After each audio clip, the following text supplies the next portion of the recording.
Cape Town's massive solar problem. 5-month wait for permission to install. The 4th of June 2023.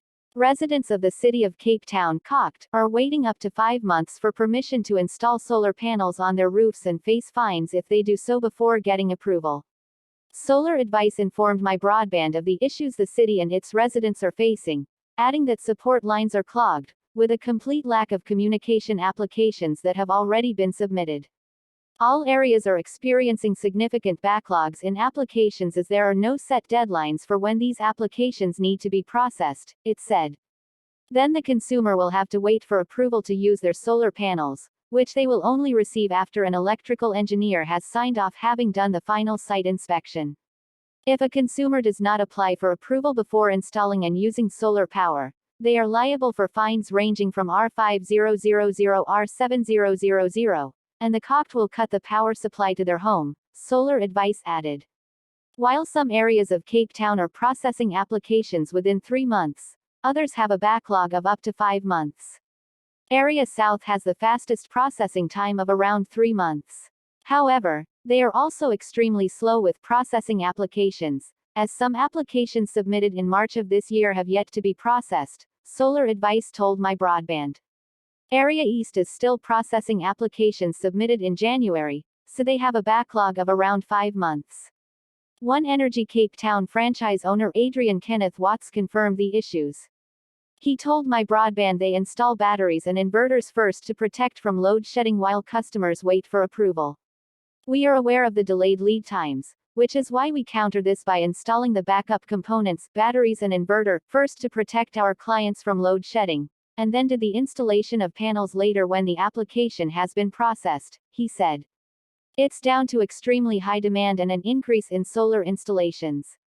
It is reassuring that installers and homeowners are much more aware of the due diligence required and are complying with the registration requirements. Once their application is processed and we get the go-ahead of the registration, we come back to put the panels on the roof, Kenneth Watts added. Solar Advice said one of the most frustrating issues is that there is no communication on applications that have already been submitted. Moreover, emailed queries or urgent questions go unanswered for a week or longer. COCT Mayoral Committee member for Energy Councillor Beverly Van Reenen told My Broadband that the city is struggling with the volume of applications and incomplete or incorrect submissions. The volume of applications and associated administration required. In addition, residents or their service providers often submit incomplete or incorrect information or do not submit all required documentation, which can cause delays, said Van Reenen. However, she added that the city is working on an online application system to streamline the process. The authorization process can take between 3 and 6 months, provided that residents supply the city with all the relevant information, said Van Reenen. A streamlined online registration system is currently under development and seeks to dramatically improve the turnaround time for authorization. Regarding the communication issues, Van Reenen confirmed there were no technical issues with their support lines and said the volume of applications is pressuring the authorization teams.